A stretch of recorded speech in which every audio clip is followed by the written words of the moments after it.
పెళ్లి కూతురు కుటుంబం రెడీగా ఉన్నారు. పెళ్లి చూపులకి పెళ్ళికొడుకు కుటుంబం వచ్చిందట. వచ్చా కూర్చున్నాడు. ఇద్దరు ముఖాలు చూసుకున్నారు. మాట్లాడుకోవాల్సిన మాట్లాడుకున్నారు. ఈ కుటుంబాలు ఇరువురు కుటుంబాలకి అంతా ఓకే. పెళ్లి కొడుకు కూడా ఓకే.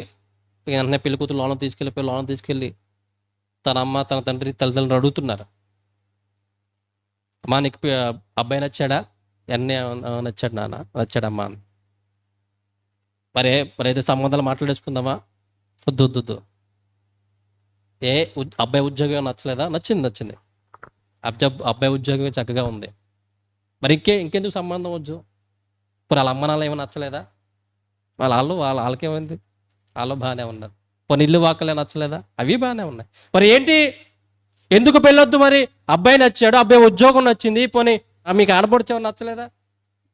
పోనీ ఆవిడైనా కొంచెం కఠినంగా ఉందా? పోనీ ఆడికి వెళ్తా ఏమైనా రాసి రంపాన పెడుతుందని ఏమైనా అనుకుంటున్నావా? లేదు. మరి ఎందుకు వద్దు? ఎందుకు పెళ్ళొద్దు? ఎందుకు ఈ పెళ్ళొద్దు? పోనీ ఎవరన్నా ప్రేమిస్తున్నావా? లేదు, అది లేదు. మరి ఎందుకు వద్దు? ఎందుకు వద్దంటే అప్పుడు కారణం చెప్పిందట, ఆ అబ్బాయి ఇంటి పేరు నాకు నచ్చలేదు అందటండి. ఆ అబ్బాయి ఇంటి పేరు బాలా, ఆ ఇంటి పేరు తెచ్చుకొచ్చి నా ముందు పెట్ట నాకు ఇష్టం లేదు. నాకు ఈ పెళ్ళి వద్దు. అసలు ఆ ఇంటి పేరు నాకు నచ్చలేదు, నాకు వద్దు, ఈ సంబంధం వద్దు. ఆ తల్లిదండ్రులకు ఏం చేయాలో అర్థం కాలేదు. ఇలాంటి విచిత్రాలు లోకంలో ఎన్నో. అడుగుతున్న ప్రశ్న, ఏం చూస్తున్నావు?